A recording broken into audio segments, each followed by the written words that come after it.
Hello and welcome to a new video. Today I will react to geography in Iceland, and I hope you will enjoy it. Please like and subscribe for the video. And yeah, we will just start in the video. I think the pronunciation of the places, I will not get this done.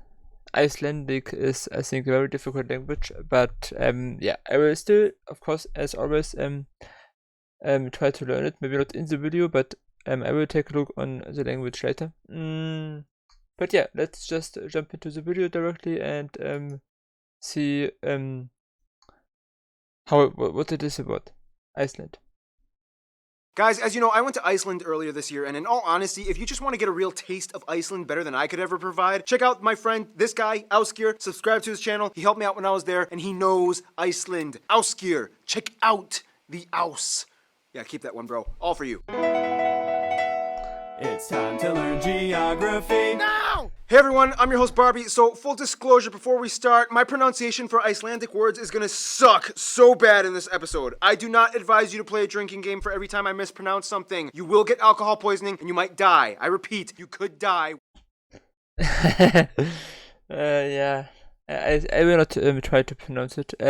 Maybe I will, but it will definitely not be better than his pronunciation. I think he practiced more and yeah. But I like Iceland. It seems to be a very nice country, and with all the hot springs.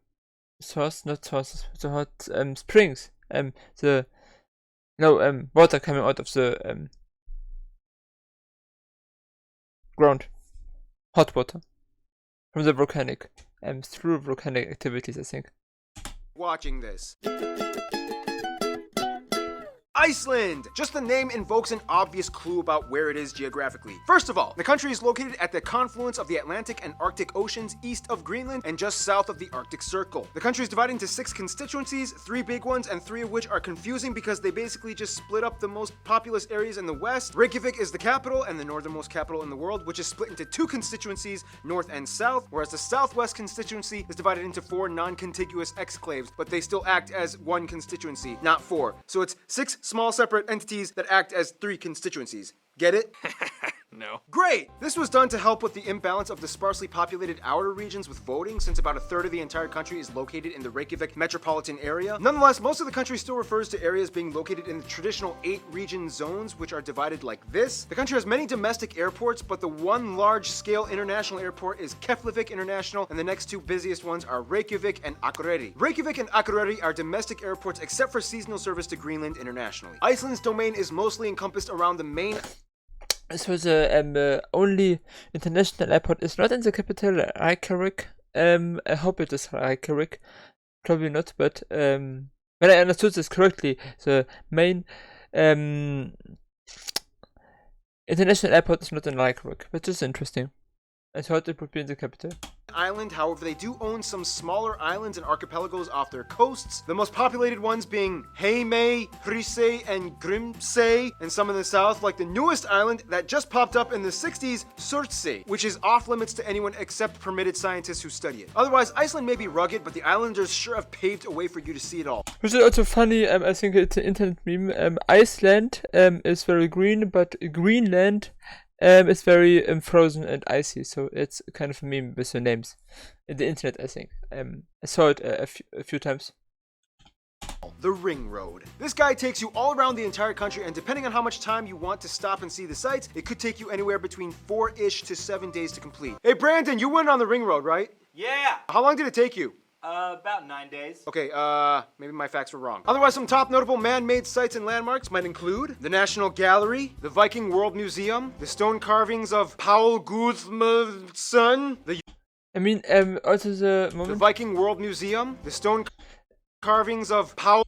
There are so many extra signs. It is still a Latin-based language, but there are, I think, many weird signs. Let's see. Paul Guðmundsson, the US Navy D3 plane wreckage site, the Viking Village, the Sea Monster Museum, pretty much all of Akureyri, the Whale Museum, the Design Center. All over the countryside you can find turf houses with grass on their roofs. Stay look at a moment. Museum, the Design Center, all over the They look very nice. This kind of houses where moss and grasses on the top. It looks nice. I would maybe like to be there one day, or visit one of these houses. They as I said, look nice. Countryside, you can find turf houses with grass on their roofs. The country's iconic landmark and beautifully constructed icicle-shaped church. Now, as interesting as those man-made sites and landmarks may be, they pale in comparison to what the actual land has to offer. Let's jump into the fire and ice. And fire, of course, because of the volcans. Yeah, and ice makes sense.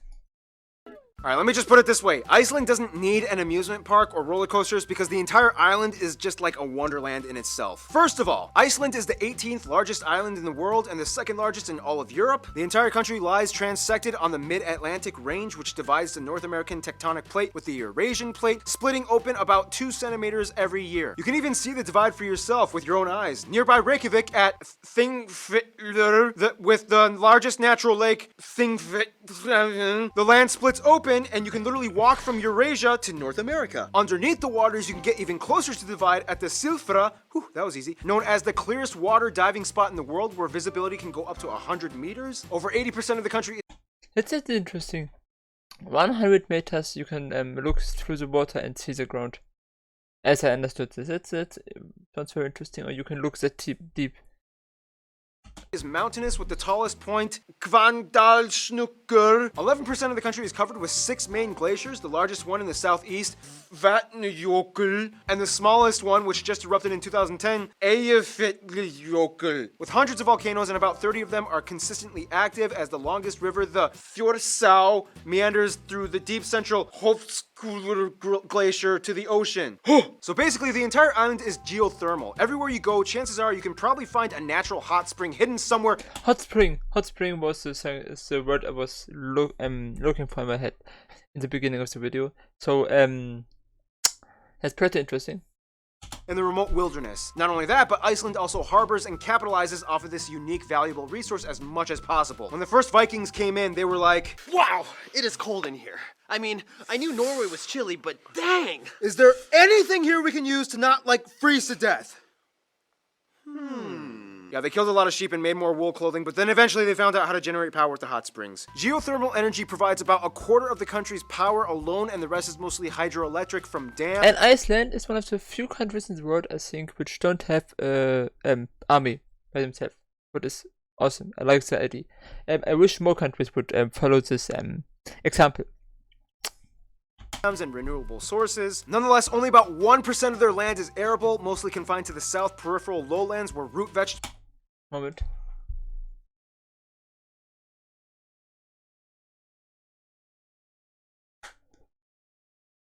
Let's check something on my phone. Let's continue.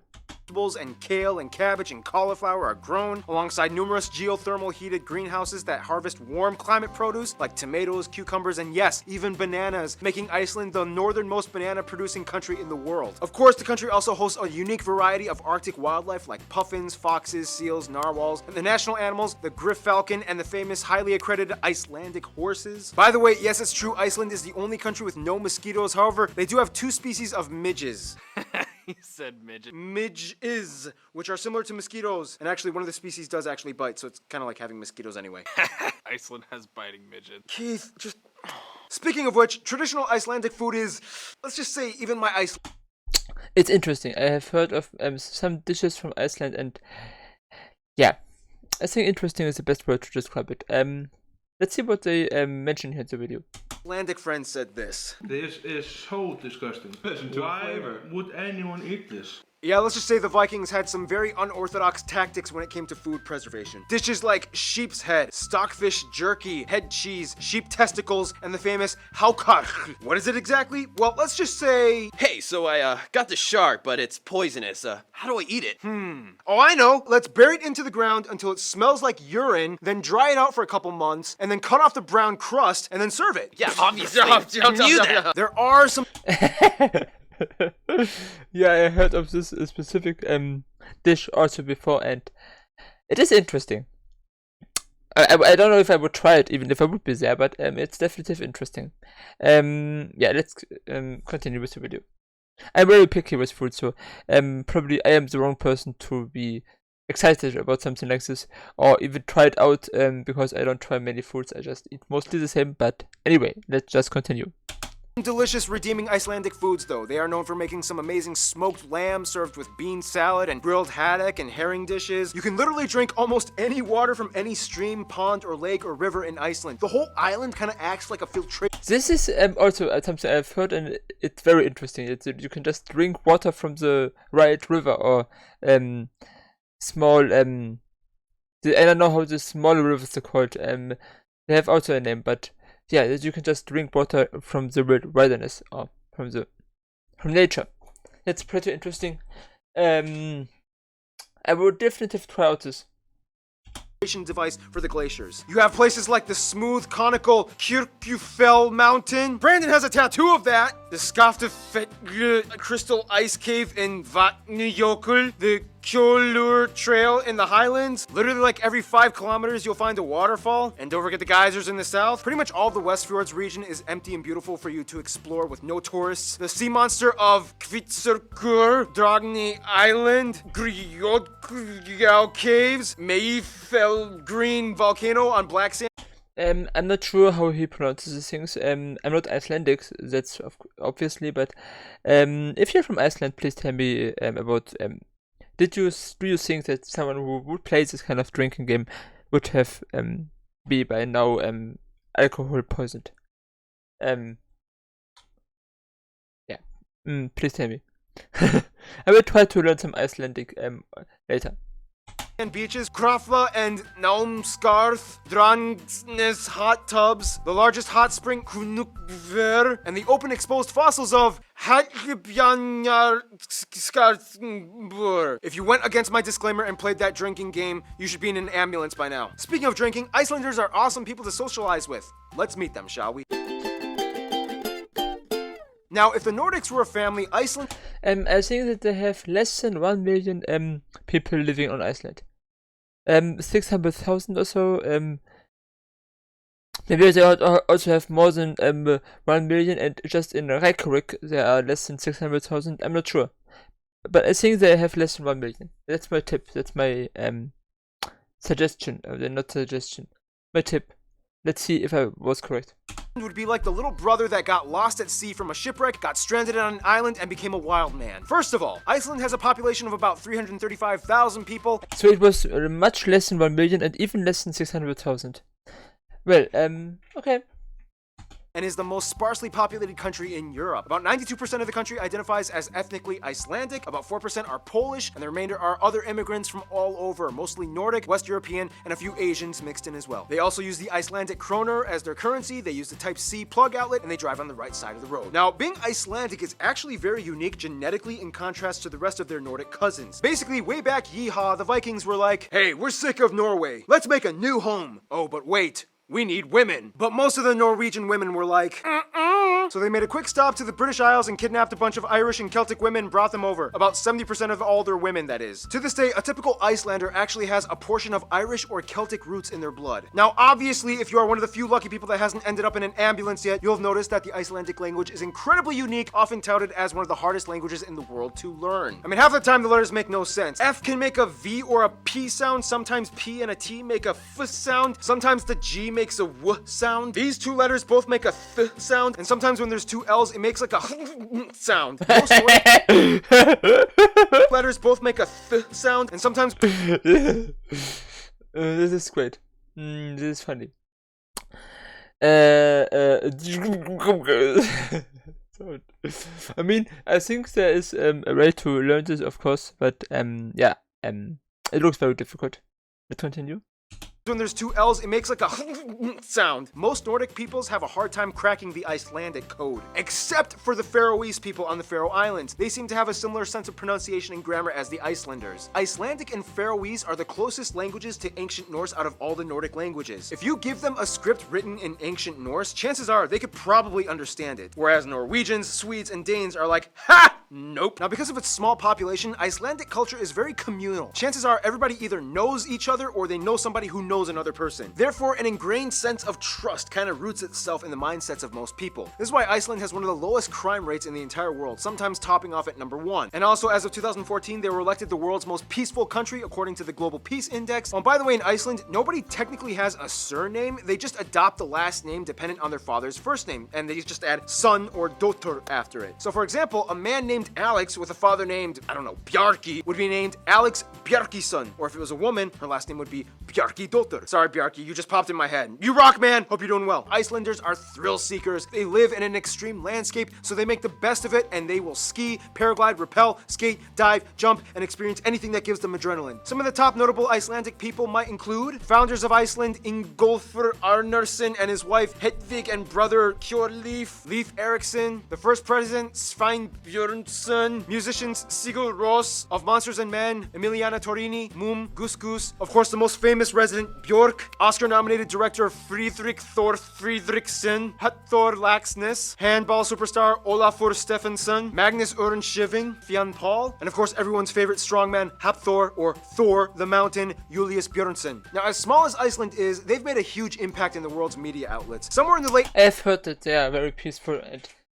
and have also the kind of happiness index, which is of course not very scientific, but they look on certain things and look how much people are really happy and can live their life in the way they wish, and so and they're also very high on the list. There maybe even one plot not in the first place. I think Finland is in the first place, but very up the list.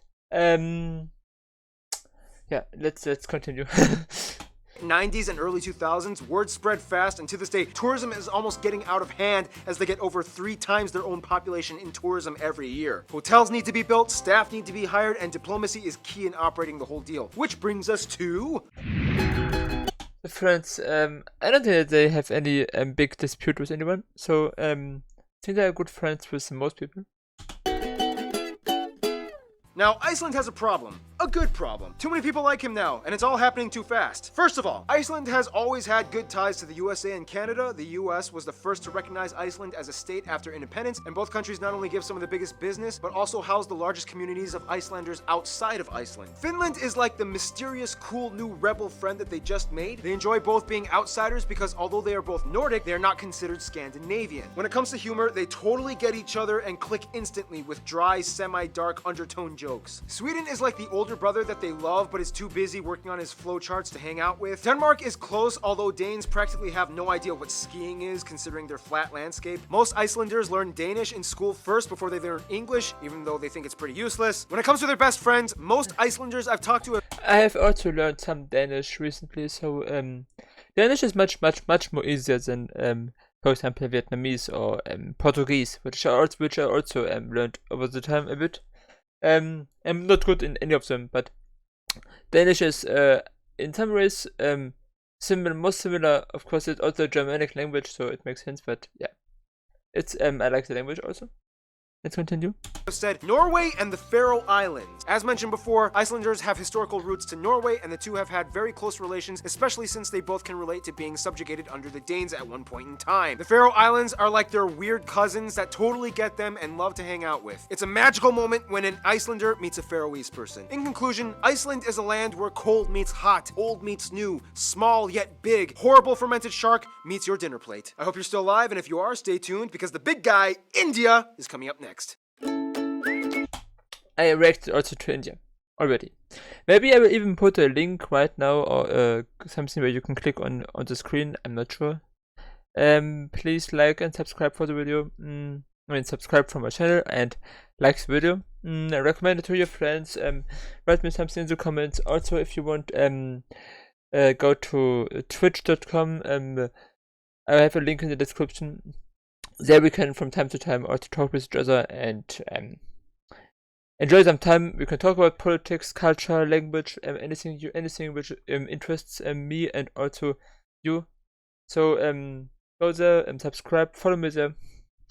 Also follow me on Twitter if you want. I'm not too active there, but yeah, you can. And I hope you enjoyed it. And yes. when you have an idea for what video I should react next to, what country I should react next to, or what other video I should react next to, please just write it down in the comments. Put the links in the description, not in the description, in your comments. I will check it out. And yeah, I hope you enjoyed it. See you next time.